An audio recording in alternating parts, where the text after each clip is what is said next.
We got to talk about the Falcons. John, what's the countdown, by the way? How many days? Dun, dun, dun, dun. 6 days to the New York Football Jets. 6 days.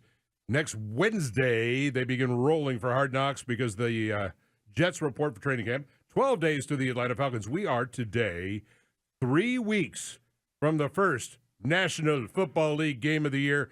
To quote the great Al Serraldo, toe meets leather, 3 weeks from tonight in Canton between the Jets and Browns. I can't wait. And it also means the countdown to Falcons training camp is 2 weeks away. I don't know about your expectations, okay? But all summer long, this has been a slow build for me because I realize what we have in the building.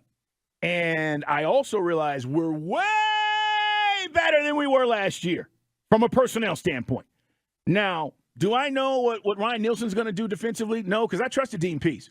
And I fussed at Dean Pease when he first got here, and I know he went after you and Hugh because you guys gave him crap.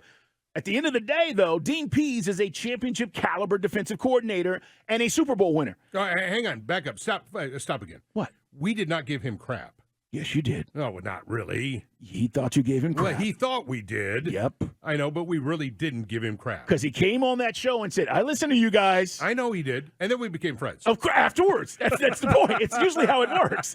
But I don't know what Ryan Nielsen's going to do. We got to quit this crap. See? That was Coach.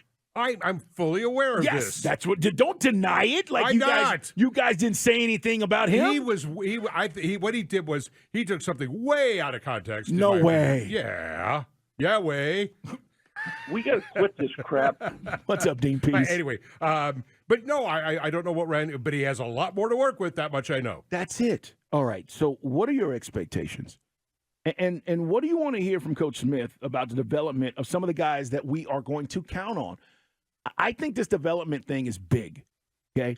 I don't take it for granted. There are a lot of guys that come into this league, as much as I love Bijan Robinson and how good he is and what I've told you guys about him over the last few years, for those of you who watch Texas football, the point is there's a learning curve. He's going to come into the league, and as good as he is, there's going to be a learning curve. But there's a development part of this. Guys, I still don't think we've developed Kyle Pitts. He had one good season. One. And then he was hurt. So this development part of it has to continue. And then what about the Ritter development? So as we talk about all of this, 2 weeks away from training camp. But, John, I'm amped. I'm excited because I know the personnel is better. In the NFL, you win because of two reasons. Personnel, coaching. That's it. If your personnel's not good and your coaching's good, you're probably not going to win. And if your personnel's bad and your coaching's vice versa, right, you're not going to win. Mm-hmm. You need both. I think we have both. And I'm excited about this in 2 weeks when the Falcons get started. You're telling the keeper of the Kool-Aid and the driver of the bandwagon? Tell me more. All right, so I'm telling you, when they came out originally at 7.5 wins in Vegas for the over-under for the Falcons this year, I went, what?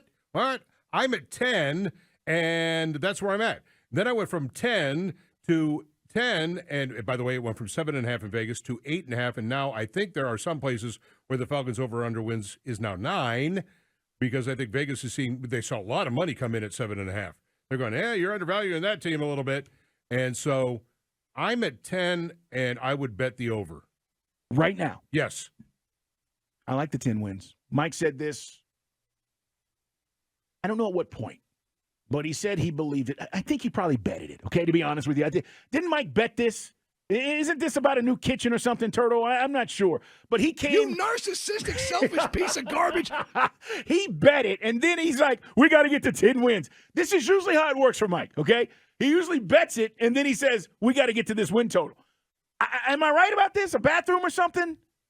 If it's not a bathroom, it's a kitchen. Okay. If it's not a kitchen, it's a new basement. Something. If it's not a basement, it's a man cave. But he agrees with you, and so do I, and I think a lot of people see this as outrageous because of what they think about this team, what it's been the last 2 seasons. But it's not the same team, not the same coaching staff. You just said it yourself. Has he learned a little bit in those 2 years that he had to go through this? Do you have faith that Terry Fontenot knows what the hell he's doing when he has to bring in, because he's got no money? Here, Terry, here's 47 cents to work with, and he brings in a bunch of scrap heap guys, and he's got to go, but it's got to be good guys, 1-year deals, see if they can play through it. They know the Rashad Evans and the Lorenzo Carters and all these guys, all 1-year deals. We're bringing these guys from the Raiders or whatever you did to make it try and work, the Eric Harrises and all these guys, and they piecemeal this thing together. They work through injuries and rookies and everything else. They managed to play relevant games for a division title into January with nothing. So when you have something, and again, I go back to, if you want to know everything about the Falcons that I think nobody's talking about, is that this is a war of attrition. You go to Our Lads under Falcons and look at the second and third string of this team. You will see names like Michael Walker and Arnold Ebiketie, D'Angelo Malone, Adi Ogundeji, Darren Hall. I mean, D'Alford, on, and they're all, Taquan Graham, they're all listed as backups. Eddie Goldman, backups, because this team has depth. That defense has depth. For the first time in a long time. Yep. Goldman, by the way, may be a pleasant surprise. He is. He's a load. He may be a pleasant surprise.